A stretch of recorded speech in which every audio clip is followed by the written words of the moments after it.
জমানো টাকায় কাল হয়েছে নরসিংদীর মেথিকান্দা রেল স্টেশনের পরিচ্ছন্নতা কর্মী বাক প্রতিবন্ধী ববি বেগমের।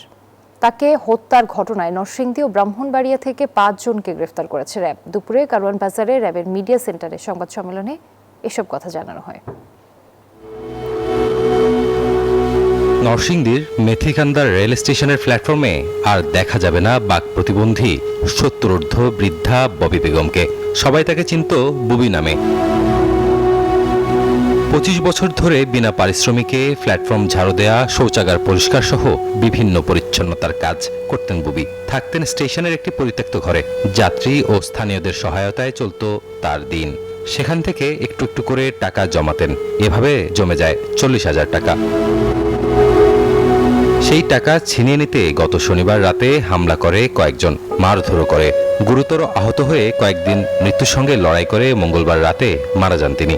এমন খবরে নিন্দার ঝড় উঠে সামাজিক যোগাযোগ মাধ্যমে। এরপর মামলা হলে মাঠে নামে আইন শৃঙ্খলা বাহিনী। গ্রেপ্তার হয় নরসিংদী থেকে ৩ জন ও ব্রাহ্মণবাড়িয়া থেকে 2 জন। এখানে আমরা 5 জনকে গ্রেফতার করেছি। তার মধ্যে সাক্ষী দিয়েছে এমন আছে, সিসিটিভি ফুটেজ দেখেছি এরকম আছে, তথ্য প্রযুক্তির সহায়তা আছে। আরো অনেকের সাথে আমরা প্রাথমিক জিজ্ঞাসাবাদ করেছি। তো তারা অবশ্যই সম্পৃক্ততা পাওয়া গিয়েছে বিধায় তাদেরকে আমরা আইনের আওতায় নিয়ে এসেছি। এরপরেও তদন্তকারী কর্মকর্তা ফার্দার তদন্ত করবেন এবং বিচারিক প্রক্রিয়ার মাধ্যমে চূড়ান্ত সত্য উদ্ঘাটিত হবে।